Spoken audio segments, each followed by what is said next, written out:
ఇప్పుడు ప్రహరీ చూశారు కదా, బంతిపూల గురించి చెప్పాను కదా, ఇప్పుడు మీకు చూపిస్తాను, చూద్దాం రండి.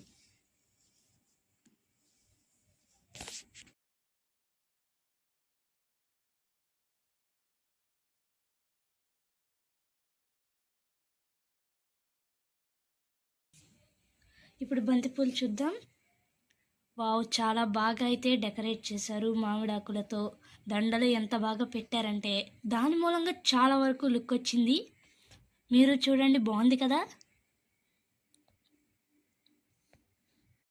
గేట్స్ కూడా డెకరేట్ చేశారు, చూడండి ఎంత బాగా అయితే చేశారో. పూలదండలతో ఆకులతో సూపర్గా డెకరేట్ చేశారు కదూ.